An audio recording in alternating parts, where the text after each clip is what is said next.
Good evening, everybody. Hope everybody is doing well. So tonight I decided instead of having a guest on the show, and in light of the fact that next month, this time, we potentially have all our draft policies up and running so that people can comment for the FRAP 2020 process. I thought it would probably be a very good idea just to go through the application form. So the application form that I'm going to be looking at is the 2015-2016 application form. That was the last rights allocation process.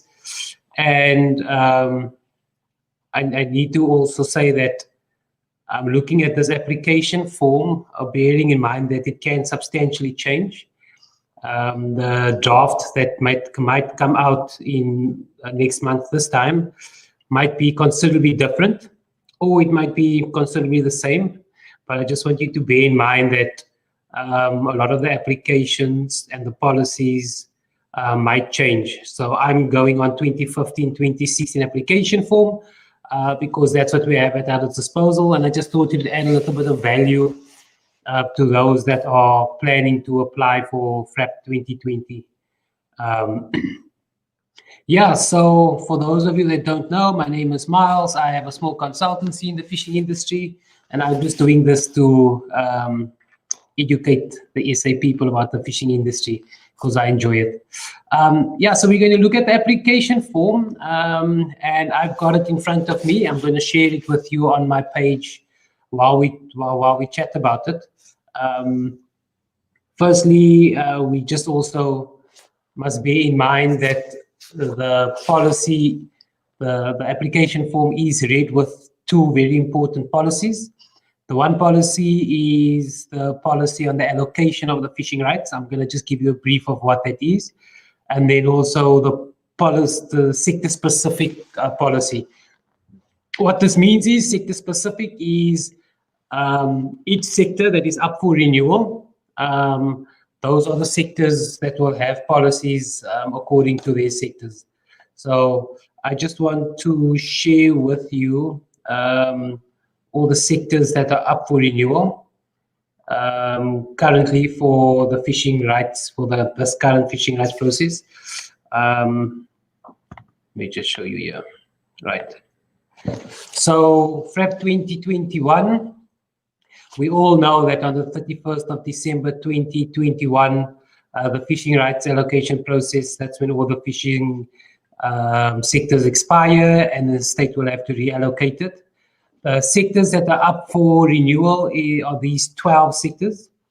KwaZulu-Natal, prawn trawl, demersal shark, tuna pole, line, hake hand line, lionfish, white mussels, oysters, squid, small pelagic, of course, pilchard, as the Lucky Star brand or the Sea Pride brand or the Saldanha brand. Anchovy, of course, is used for fish meal. We have a deep sea trawl. Big players are Sea Harvest and I&J. They make fish fingers and all the different hake long line. And then, of course, South Coast Rock Lobster in Durban. So those are your 12 sectors that are up for renewal. So if you are interested in applying for fishing rights, those are the 12 that are available, that are expiring at the end of December 2021. So after that, I just want to show you the timeline quickly, or the timeline that has been published by the minister, or the official timeline. Let me just show you quickly. So 12th of October, so next month this time, the fishing rights commences. The written comments and the public consultation, the draft policies, the application forms and proposed fees, that will be open for comment. During that period also, the department goes on a national roadshow. They go to all areas that don't have access to all the information that we have on the internet.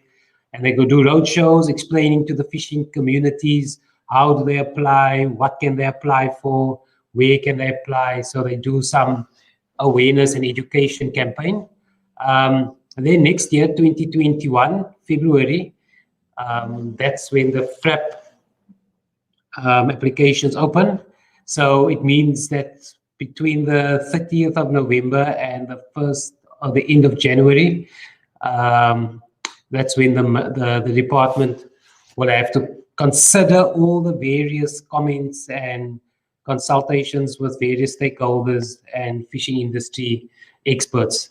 So yeah, so that's what we're currently going to look at. So we've got 12 sectors now, the timeline. And then, of course, the important documentation that will be part of the fishing rights process is, of course, the application form. We're going to go through that tonight. And I just thought it would be, I'd probably keep you here for 3 hours if we were to go through the application form and go through the policy and go through the sector-specific policy. So I'm going to try and explain to you from the application point of view, and then maybe just refer back to and fro to the policy. So the main policy, let me just show you the big main policy. Let me just see if it's this one. I just want to show you the main policy that takes into account, that actually is like the Bible for FRAP. Yeah, it's this one. I'll just show you the front page. I'm going to refer to it every now and again because a lot of the policy is important when you do the application form. So this is how it looks. Let me just share the screen quickly. So this thing is very complicated. Right. So this is the general policy on the allocation and the management of the fishing rights. So this will also be in a draft form come next month this time. And this policy, yeah, is probably like the most important document of FRAP. It gives you, you can see the introduction, it gives you what's the exclusionary criteria, the balance criteria, what do they take into account when they allocate policies, what does it mean to, what type of ownership is allowed. Very important, what I'm going to refer to here is the paper quota holders. Very important, what I'm going to refer to here is access to vessels, because this document tells you exactly what is required. But I must have you bear in mind that these are going to be drafts. So all these documents can change considerably. So without further ado, thank you for joining. So we're just going to look at the application form. So what happened in 2015 and 2016, there were 3 application forms. The one was an application form for businesses, which means application form for a company, PTY, closed corporation, and then there was an application for individual people that want to apply in their own names.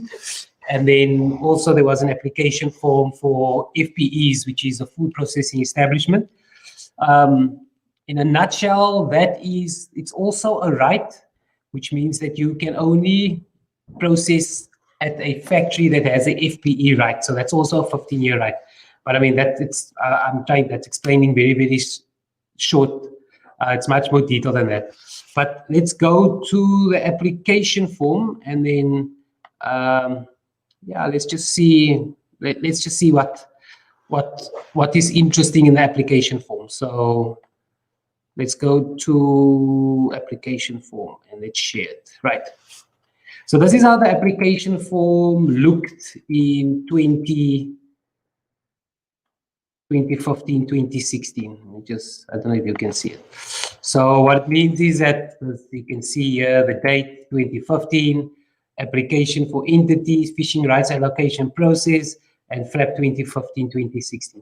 So what this application does is, if I go through it briefly, section 1 is just the application details, which means who are you? So you are a company, you're applying for fishing rights. What is your black ownership, your income tax number, contact details, and how do we get hold of you? So that's just a basic of what type of applicant you are. I'll go a bit into detail about what applicants can apply. Then, of course, next we have like the form of the applicant. This is where you discuss what is your interest in the fishing industry. So we're going to discuss how does this fishing, where are you in the fishing industry? Do you have rights? Do you have previous rights? Are you a new entrant? Do you have shareholders and directors that have interest in other fishing rights? So it's very interesting, and maybe let me just go through this first again, and then number 3 is just compliance, whether you comply with the various legislation. I'm sure they're going to probably include health and safety here in terms of COIDA. I mean, in terms of coronavirus, COVID-19 compliance. That will be in the draft. Then access to suitable vessel. This means that when you apply for a fishing right, you must have access to a fishing vessel. I've got my views on this, but we're going to go through that. But we're going to refer back to the policy, because the policy is also very clear on why access to suitable vessel is there. Section 5 is your performance. So this is where you could be seen as a paper court holder. This is where you have your fishing rights, and the department wants to see whether you've performed every single year that you had your rights. If you didn't perform, why didn't you perform? We'll go through that later. And then what else is the transformation, section 6, which means your company, very interesting. In last year, we'll go through it. I'm not going to say that. Yeah, let's go through that when we go through the topic. And then after transformation is job creation. You will see transformation is quite big. It's a massive section. And then job creation. So job creation is, do you look after employees? Do they get provident fund? And but we'll go through that. So basically, there are 7 sections in this application form, but it's much more complicated than just those 7 sections. Some companies have 2 or 3 arch lever files when they submit these applications. The application form is a very, very detailed application form. You really have to have all your ducks in a row.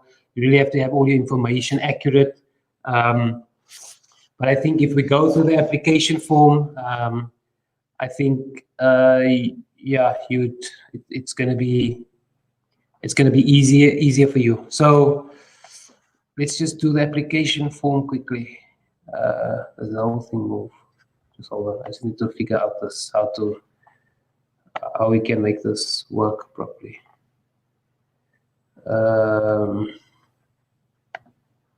It's not going to work like that, right? Okay, so let's just leave it large. So let's go to the first section.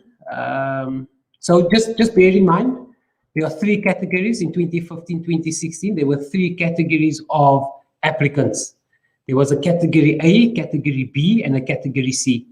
Category A was an applicant that already has fishing rights in a fishing sector that they're applying for rights. So, for example, if you have hake deep sea rights and you're applying for rights, it means that you are going to be a category A because you already have rights. So what that means is that you will have, for example, hake deep sea rights. You're going to be a category A. Scoring is different, criteria, methodology is different. Category B is if you have rights in another sector. So for example, if you have rights in the pelagic sector, in the rock lobster sector, in the squid sector, and you're applying for a deep sea, you're category B. Of course, methodology, scoring, also different. Category C is a totally new entrant, which means you are new to the fishing industry, you don't have fishing rights, you want to get into the fishing industry. That's a category C, which means that your application is not going to be as big as the A and the B, but your application also needs to include all the necessary information to make sure that your application is complete. So let's just go through this application form. So you see application form for entity applicants. These are some of the instructions. Very important. Number 2, only South African citizens, companies, close corporation or trusts, may apply for commercial fishing rights. That means that if you are a company, your company must be 51% South African owned. So it means majority owned. So you could have foreign interest in your company and have South African interest of 51%, and you can still apply for fishing rights. But if you are 100% foreign owned, you won't be able to apply for fishing rights. Very important also that this application must be read with the general policy. I just mentioned it briefly to you what that general policy on allocation was, and then also what sector-specific fishery policy. So the sector-specific policy, of course, there are 12 sectors. Of the 12 sectors, there will be a policy for every single sector. That will also be released next year, next month this time. Also very important that your document must be accurate, and then only application forms submitted properly, correct, certified. Yeah, I also have my views on that, certified copies of the originals, but we can chat about that later. And then very important is there is a application form. Let me maybe address that now. So application fee, which means that if you want to apply for a right, you must pay the department an application fee. The fee is a non-refundable fee, which means that you pay for the sector you're applying for. So of course, a deep sea, because it's the biggest one, will of course be the most expensive sector. And let's look at, yeah, maybe it's a good time to address that now. At the bottom, at the end of this application form, we have the, let me do this. We have the fees. So let's just look at these. So this was the fisheries. Okay, but these were all the fisheries. So these are the 12 sectors that are available for renewal at the end of next year are included here. So you see Hake Deep Sea, as I mentioned, is the biggest. Hake Deep Sea trawl is 32,500 previously. Now it's 40,000 Rand for application fee. Once you are granted the fishing rights, you pay an amount for every ton that you got from the department. So if you had 1,000 tons, if you were successful and you had 1,000 tons, you pay 68 Rand for the 1,000 tons, which means you have to pay 68 Rand times 1,000 tons plus your application fee.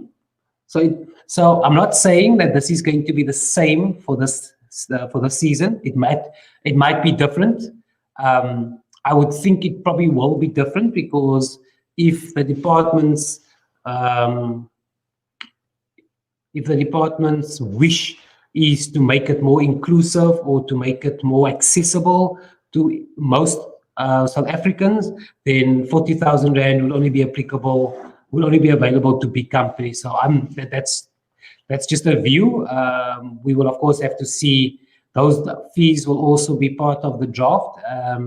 And next month, this time, we'll know exactly what the application form is. So if you look at the big four that are available for renewal, is Hake Deep Sea, it's 40,000 Rand. Small pelagic, you pay 8,000 Rand for small pelagic, and then you pay for the pilchard, and you pay 2,000 Rand for the anchovy. South Coast rock lobster is also available, so that's 11,000 Rand. Squid, 6,000 Rand. But you can see most of them are fairly affordable. I think it's probably just a deep sea, probably because it's a very capital intensive type of industry. You really need money in order to have that sector. So yeah, so there we address the fees. I'm glad that was done, because I was wondering when am I going to chat to you about that. Yeah, so let's go through the application form. So what's very interesting about the application form is that the application form has 7 sections. I mentioned to you 7 brief sections, but in each section you have to show documentary evidence, record keeping evidence, in order to satisfy the question that is asked in the application form. So for example, let's just take question 1, applicant's detail. So they say what's your name of your company and who are your directors. But what the application needs is, you fill it in, but you have several annexures in your file. And each annexure has a number. You can see over here, 1A and 1A2. So those are your, how do you say, your oortjies or your dividers in your file. So 1A, you of course have to provide a certified copy of your company registration documents. So those are all your sub-C documentation. So it means you have to give all your sub-C documentation, show that you are a registered company, show that you have directors, show that you are South African registered. Those are the type of documents you need.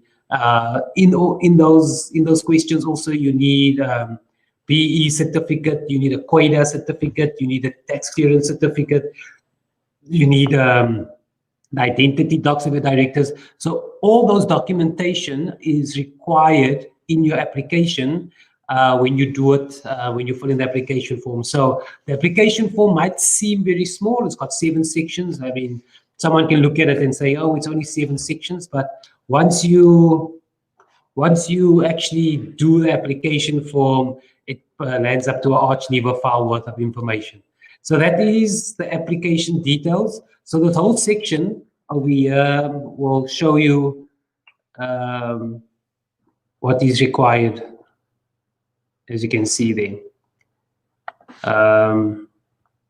We just open, yeah. So you can see there's just annexure. So I think you're looking at over 40 annexures that you're required to submit, because you have to satisfy the department that you have proof of every single application question. So let's go to applicant's detail, registered name, trading name, South African company, registration number, percentage of black, ownership. So that's why you need a BE certificate. Of course, in the fishing industry, there isn't a cutoff of black ownership. In the policy, there's no real guidance of saying you have to be 60% black, 70% black, or 40% black. There's no guidance. Hopefully in the new policy, they'll give us some guidance on what black ownership entails. Then you need the income tax number to show that you're registered with SARS, all your contact details, then the authorized person that is filling in the application form, and then just your physical address. Then 1.2.2, 1.22, how many years have you operated in the entity? Most companies use that section to 1.22 and then 1.27 to elaborate a bit about the fishing industry. So fishing experience, how many years have you been in the fishing industry? So for example, a company like, I'm using the Sea Harvester INJ, have been around 40 years. They of course have a considerable story to tell about when they started, how many vessels they've had, how many they've employed to a larger corporate now that they have a fleet of vessels, they employ over 2,000 people. So that's where the companies use 1.27 to just explain to the department, I am Miles Menard, fishing enterprise, and this is my interest in the fishing industry. I started as a small-scale fisher. I've been on a ski boat all my life. I invested some money. I bought a bigger vessel, and now I want to apply for fishing rights because I've been in the fishing industry for quite some time, and I want to apply for pelagic. Because I understand the sector, and that's when you can elaborate a bit under 1.27. Then your form of your applicant. So this is where things get a bit detailed. So in this area, you have to explain to the department your ownership structure, and if you are a fishing company, whether you have shareholders or whether you have directors that also have interest in other fishing industry companies, or whether they're also applying. So what this is trying to avoid is trying to avoid a situation that is also in the policy, I just couldn't find it tonight, is they call it a brother-sister relationship. What this brother-sister relationship means is that they're trying to avoid the fact that you have a holding company that has 4 or 5 subsidiary companies that all have fishing rights, but the holding company is the shareholder, the main shareholder of those fishing rights. So they're trying to share the resources, and they don't want one company to own too many sectors of fishing rights. But also, on the other hand, the policy also addresses multi-sector involvement, which means that you can have rights in other industries, but it's not said that you're going to be penalized if you have other rights in other industries, because sometimes it just makes sense to have a few species in one sector, in different sectors. But in section 2, they're looking at, they don't want the shareholder to be a shareholder in various companies and have fishing rights, because it's, you're just sharing the resource under the same umbrella, which they're trying to avoid. So, sorry. So you can see, let's say name of applicant for the other right, what fishery you are in, which fishing rights are you applying for this year, what current fishing rights do you have, what did you apply for in the previous sector. So they're looking for your history of FRAP. So they want to know what fishing rights you applied for, what do you have, and what's your ownership. So this is purely the brother-sister relationship that they're really trying to avoid. The next question is your applicant 50% share South African owned? And then, like I mentioned, this question 2.6, does the applicant or any of its members, directors or shareholders hold any shares or membership interest in any legal entity that is applying for rights in the sector? So that's the brother-sister. If you have a deep sea, they don't want, I'm using INJ because everybody can understand INJ, it's a big company. So what it says is they want to know whether INJ shareholders or INJ's directors, whether they are also have interest in other fishing companies that are applying for rights in the sector and in the sector that you're applying for. And in the next question, they ask in any other sector. So it means INJ, are they applying for rights in the deep sea? Yes, they are. But are the shareholders and directors also applying for rights in the deep sea?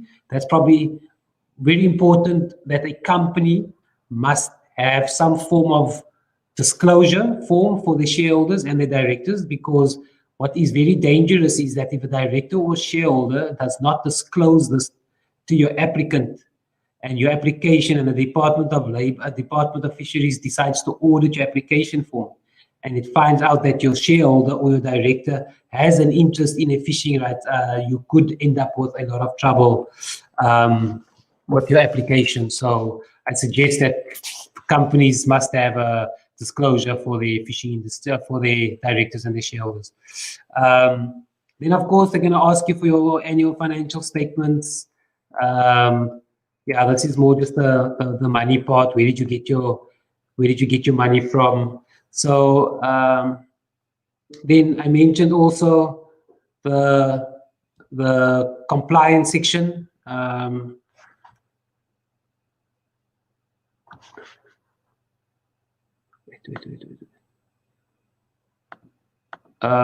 mentioned the compliance section. Does the so this is where you show non-compliance. So what happens is, if your vessel was caught infringing some of the SAMSA regulations or Marine Living Resources Act laws, and you were convicted, you have to disclose this.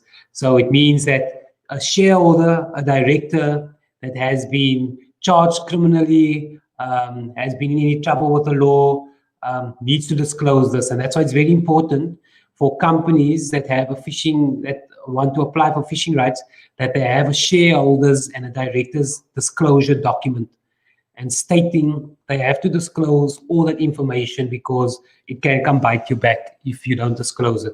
Then, of course, COIDA, you need a certificate for employees, a letter of good standing, the health and safety, of course, Occupational Health and Safety Act. So if you had an infringement with COVID over the past few months, you might have a problem, because if they gave you a prohibition notice, you could also get into some trouble. Then there's access to suitable vessels. So let me just spend some time on the access to suitable vessel.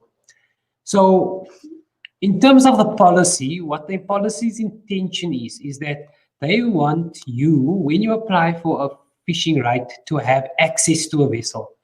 And they're giving you access, they mean they're allowing you access to a vessel in three ways, right? So we say, the first one is, does the applicant own a suitable vessel? Which means, do you have shares in a vessel?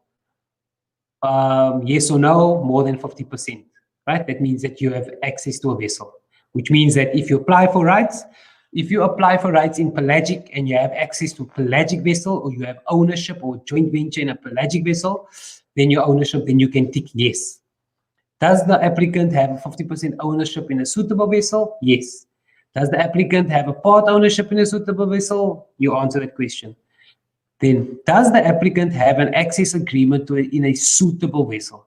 So this means that a vessel owning company has given you a letter saying that Miles Minnar Fishing Enterprise is allowed to use my vessel if he is successful with his FRAP application. So it means that if you want to apply for rights, you must have access to a vessel in three ways: ownership, part ownership, or an access agreement. So if we go to, let's just go to the policy. Maybe let's touch on the policy quickly, then you can have a look. So I think it was page 30. Let me just go to page 30. Yeah, that was paper quota. Yeah. So it says, sorry, vessels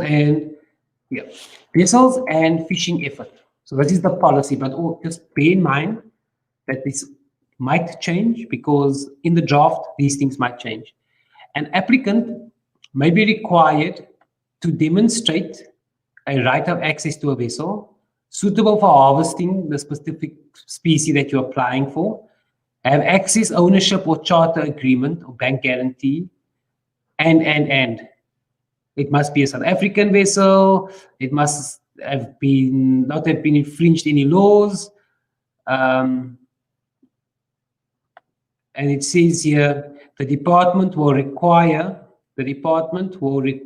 all applicants of the fishing rights to utilize the nominated vessel for harvesting, and vessel changes will only be allowed in appropriate circumstances. My view on this is, if you want to apply for fishing rights, does that mean that you're going to have to go to fishing? Are you going to go to the quayside and ask every single fishing vessel owner, can I have access to your vessel? What happens if every vessel owner decides not to give anybody access to their vessels? For me, it's a bit confusing. And does it mean that if you have access, are you tied in to use that vessel to catch the quota? So I hope in the draft forms that this is going to be elaborated a bit more. To a certain extent, for me, I hope they take it out. But let's just see. That's just my view. The other thing I wanted to touch on, which I skipped over, is the paper quota holder, because I've received a lot of questions and clarity on the paper quota holder, and they want to know what the paper quota is, paper quota holder is and what are the risks. So the policy also addresses what the paper quota holder is, and the policy is very clear on what a paper quota risk is. So for you to understand what the paper quota holder is, I really need to read through everything and elaborate a bit on the intention of this policy. So the delegated authority, who is the person that issues and allocates the fishing rights, will consider an applicant to be a paper quota risk if it appears from the application that the applicant has no serious intention to share the risks of fully participating in a sector, especially if a danger exists that an applicant has not applied in order to enter the industry, but to gain financial benefit without direct involvement. So this means that you're applying for fishing rights, but you have no intention to get into the fishing industry. So what that means is you apply, if you're lucky, you're just going to, I think in Sea Harvest's letter in the business day, they call it rent out your quota, quota rental, or rent out your quota. So it means you just give your quota and you get paid. So, but the policy is very clear. The policy says the delegated authority must endeavor to prevent paper quota applicants from entering the fishing industry because paper quotas undermine and circumvent the objectives of the fishing rights and allocation process. Right. So how do you prevent paper quota holders? Number one, and that's why if you go through the application form, you see, has this person performed over the 15 years that they had their rights? Performance means, have they caught their quota every single year? Number two, have they been involved in the fishing industry? So they can be in the fishing industry, but do they attend meetings? Are they involved in the cycle of fishing, marketing, advertising, processing, catching, harvesting? Are they involved at all? And if companies can't prove that they have involvement in the fishing industry, it's going to be a problem because you will be seen as a paper quota holder. It says here, the delegated authority must take all reasonable steps to remove paper quota applicants that may have been granted fishing rights. So exactly the same. The paper quota holder needs to be prevented at all times. Then the delegated authority will also exclude, as paper quota risk, applicants considered to be fronts for other beneficiaries. What does this mean? Fronting occurs when, in order to circumvent the policy objective, an application is made through another compliant entity. An example is an application made by a transformed entity with the intention that the main benefits will form to an untransformed. Okay, so that means BEE, which means that you apply in a company that has a very high black ownership rating or a high BEE level, but at the end of the day, the company that gets the main benefits of the quota is untransformed. And that's also part of fronting and paper quota holder. And that is something that the department wants to prevent at all times. So that is the paper quota holder section. So we've touched on the paper quota holder section, which is questions I've got a lot. And then the access to vessels, which I also received quite a few. So let's go. And then we have the vessel. So, I mean, if you just go through some of those questions, vessel name, tonnage,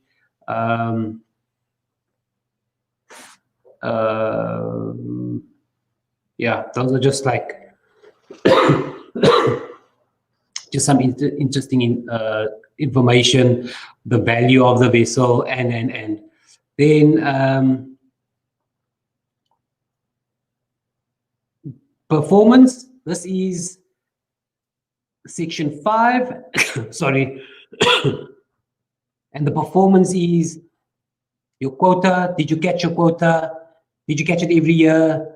Why didn't you catch it? What were the reasons? And.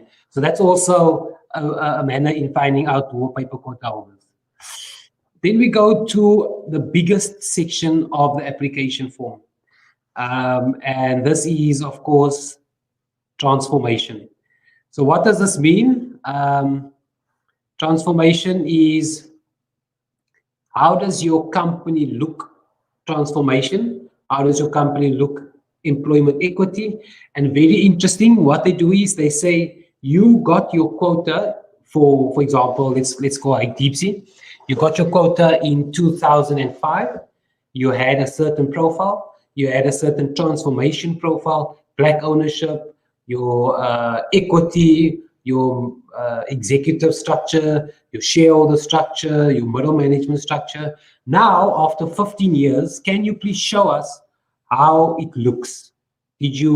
Are there any improvements? And if you haven't had a significant improvement, then yeah, I think you might end up with some problems. But that's what I'm saying.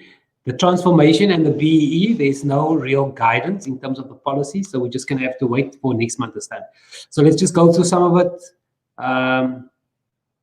What is that first question there quickly? Okay, that was just to apply. So management 2005, what was the percentage of your black ownership rights? And then at time of application. So it's probably going to be, if it remains the same, it's going to be the same. How does your company look now? And how does your company look then? How did it look then and how does it look now? Then, of course, complete the table below in respect of the shareholding of your company. Who is the shareholder? The years of service in the fishing industry, race, gender, age, disability, identity number.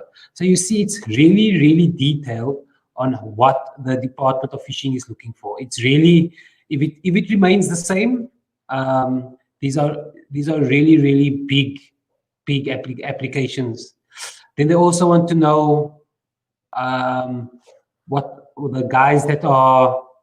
are you paying your employees, and what is the demographics of the salary caps. So if your top structure is untransformed and they're paying a lot, they're earning a lot, your weighting might count against you. So just in terms of weighting, I didn't touch on that. So there's criteria and weighting. So when they do the application, they're going to, in terms of the methodology, the allocation methodology, they're going to give out of 100, 10 for example. Okay, let's use this application just to make it very simple. There are seven application sections. If we say that out of 100, we're going to divide the 100 of those 7 applications. So we say, because transformation is so big, we're going to say 30 of those 100 go to transformation, and then we give 10, 5, 15, and we separate it amongst those guys. What that means is that they will score you based on your profile. So if you have a very poor profile, you're going to get scored very little, and it means that when you get scored, that gets allocated to, that includes in the methodology of the allocation.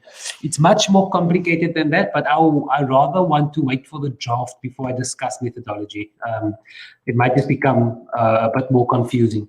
So then you want to know your male and your female demographics, occupational level, top management, senior management. It's very, very detailed. I mean, this application is very detailed. Directors and members, again, very important. Director and shareholder and middle management must disclose to the company applying.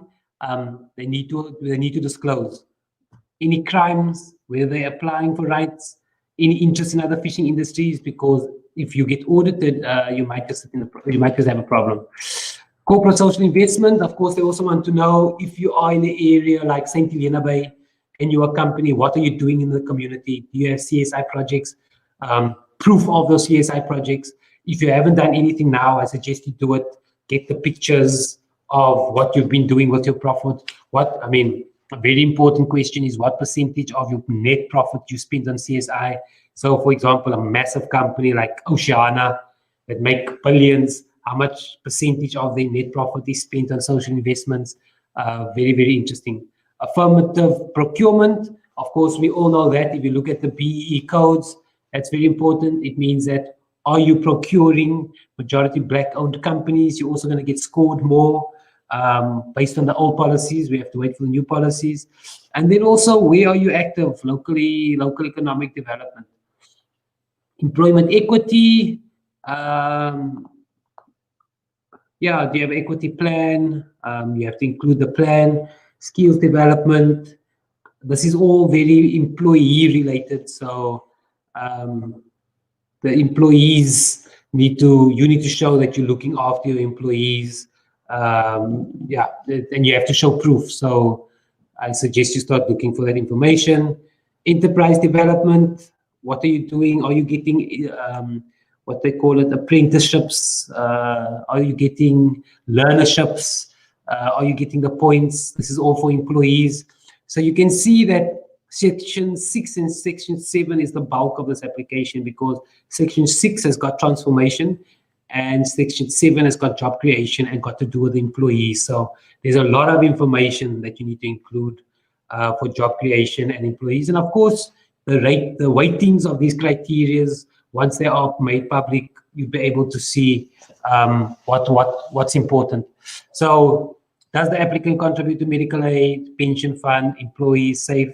So this is also whether your company has been found guilty of with non-compliance with SAMHSA regulations or Merchant Shipping Act or the MOSREGs. So these are all non-compliance questions. And then, of course, your application declaration and your commission of oaths. So briefly, it seems like a very, very short application, but there's a lot of information that is required. I mean, if you look at if you look at just transformation and job creation, all this information you need to include in your application form. And I'm not sure, but the previous application forms I did, I just want to see if it is here, that you needed 2 applications. I'm going to see in the instructions whether it is still the same that you need 2. The commission of oaths, yeah. So the application will consist of the original application form with supporting doc. Please submit the original together with one certified true copy of the original application. The application and the copy must be punched, divided, and submitted in a file. So you need 2 files, one original with all the original documents, and the second file is a copy that you submit. So paper galore, there's just so much paper. So what happens is you submit, it goes to the department, and the department then assesses your application. They have mentioned that they appointing auditors to look at every single application form. It looks like there are a lot of extra controls being put in place with the current FRAP team, with the current FRAP process, just to make it easier. I think one of the biggest issues or one of the biggest mistakes is, of course, just a lot of court cases after the process is done. So what happens is, after the process is done, they sent out in 2015, the delegated authority publishes a provisional list and says, this is the provisional list, people can comment, and then they send out a final list. People that aren't happy can take the list on review, and if they're not happy, they can then appeal the decision.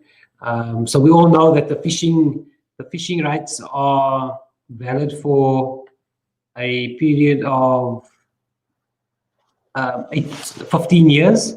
And I think that's the application form. I don't know if you guys have questions. I see you had 2 questions, so let me just close this, and then maybe I can just address the questions quickly.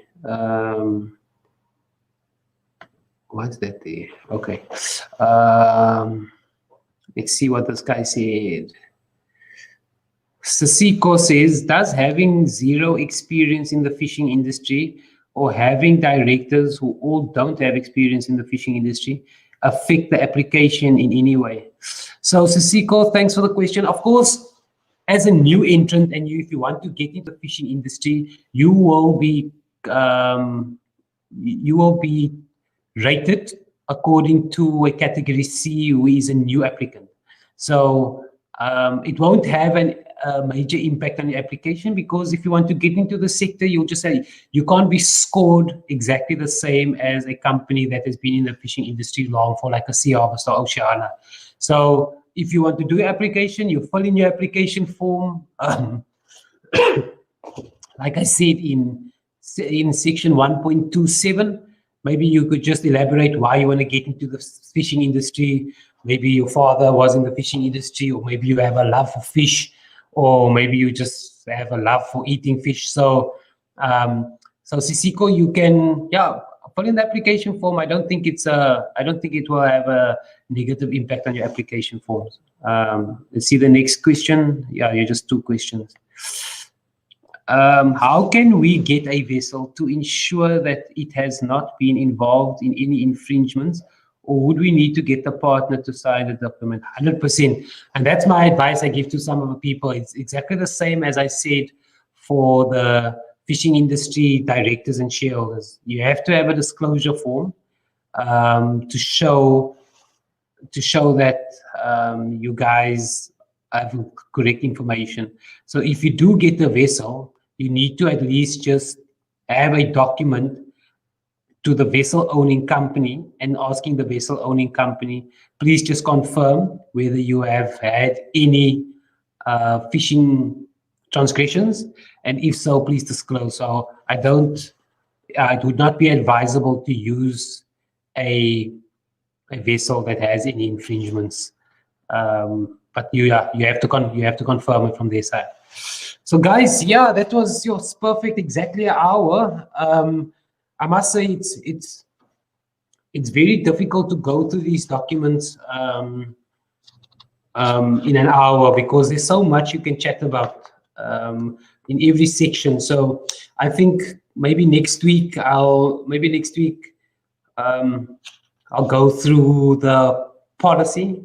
The policy is quite substantial, so maybe I can go through the policy. But I'm just thinking, I think there's 5 minutes left. I don't know if anybody has questions, but I'm just thinking of some of the questions people asked. I mean, people asked a lot about the application fee. We touched on that.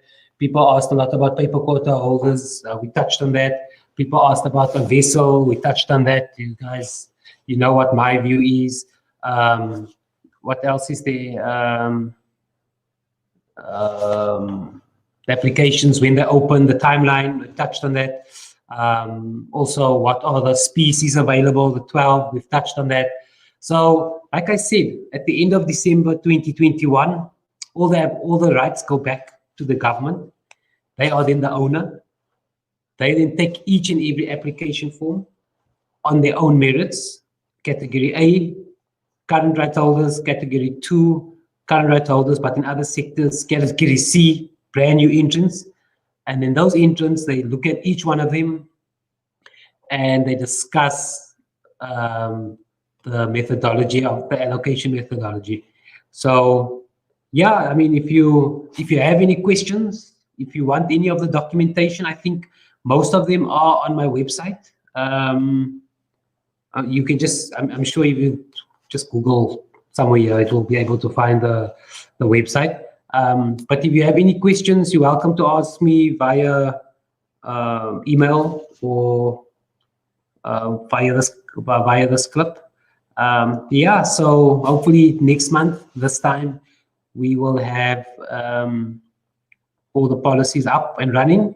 And till next time, enjoy level 1. I hear Cyril Ramaphosa, our president, has mentioned that we are on level 1 from Sunday, which is good. The economy can go back to normal. So up until next time, guys, we will chat again. Goodbye. Thanks for joining.